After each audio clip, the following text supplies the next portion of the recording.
ঘটনা ঘটে। আমি সেদিন ঝাড়গ্রামে ছিলাম, কিন্তু আমার কাছে যখনই কলকাতা পুলিশ কমিশনার খবরটা দেয়, আমি সঙ্গে সঙ্গে তাকে বলি যে এটা খুব নক্কারজনক ঘটনা এবং খুবই বেদনাদায়ক ঘটনা।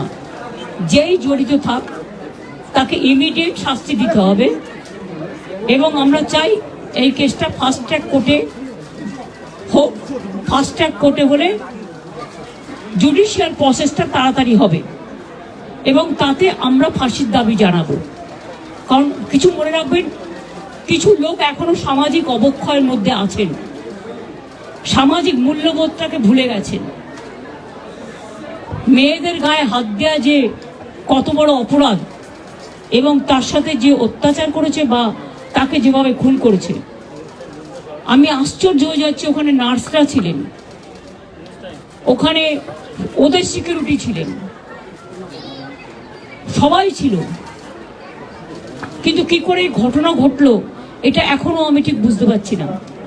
পুলিশকে আমি বলেছি, বাবা মাও যেটা আমাকে বলেছেন যে ওদের ভেতরেই কেউ আছে।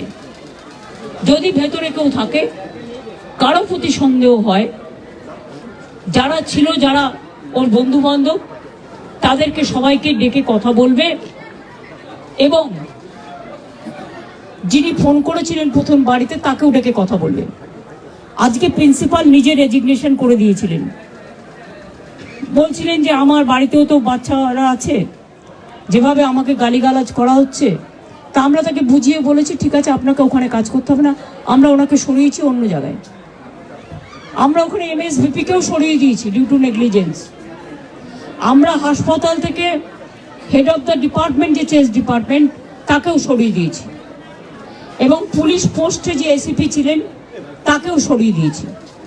সবাইকেই সরানো হয়েছে এবং ডগ স্কোয়াড থেকে শুরু করে, ভিডিও থেকে শুরু করে, ফরেন্সিক ডিপার্টমেন্ট থেকে শুরু করে সবাইকেই ইনভলভ করা হয়েছে যাতে খুনি গ্রেপ্তার হয় এবং দোষীরা শাস্তি পায়।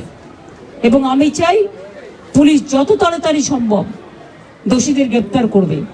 আর রবিবার পর্যন্ত যদি তারা কুল কিনারা করতে না পারেন, কারণ ভেতরেও তো অনেকে আছে, তাহলে এই কেসটা আমরা আমাদের হাতে রাখবো না, আমরা CBI-কে দিয়ে দেবো।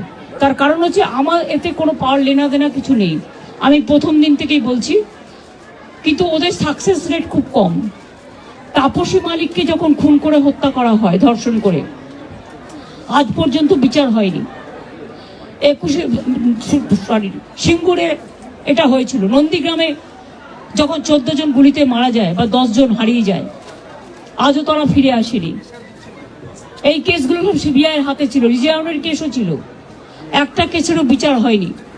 এমনকি রবীন্দ্রনাথ ঠাকুরের নোবেল প্রাইজ চুরি হয়েছিল, সেই কেসটাও ছিল, মানুষ কোনো বিচার পায়নি।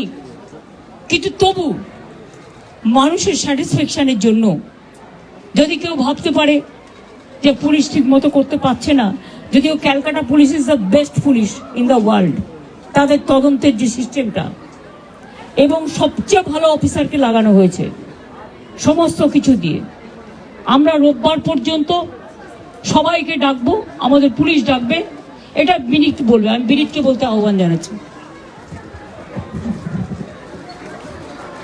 আমরা অলরেডি যে ইনভেস্টিগেশন প্রসেসের মধ্যে যারা যারা ওই পিওর কাছাকাছি ছিলেন, কোনো ধরনের কোনো কানেকশন আছে, ইনভলভমেন্ট আছে, প্রত্যেকটা লোককেই ডাকা হচ্ছে এবং ডাকা হবে যদি কারো না ডাকা হয়ে থাকে।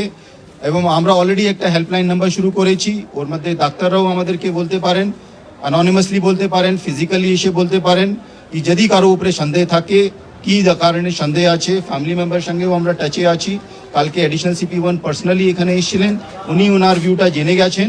আমিও আজকে এসেছি, ম্যাডাম এখানে এসছেন, আমরা ওনার ভিউটা জেনে গেছি এবং ওদের সঙ্গে আমরা কন্টিনিউয়াসলি যোগাযোগে থাকবো এবং প্রোগ্রেস অফ ইনভেস্টিগেশন নিশ্চয়ই ওদের সঙ্গে শেয়ার করব। এবং আমরা নিশ্চিত কি আগামী 4-5 দিনের মধ্যে যদি আরও কেউ থাকে, আমরা নিশ্চয়ই ওদের সবাইকে আমরা নিশ্চয়ই অ্যারেস্ট করতে পারবো। আর যদি তা সত্ত্বেও যদি ফ্যামিলি স্যাটিসফ্যাকশন না থাকে, ম্যাডাম যা বলেছেন সেটা হবে।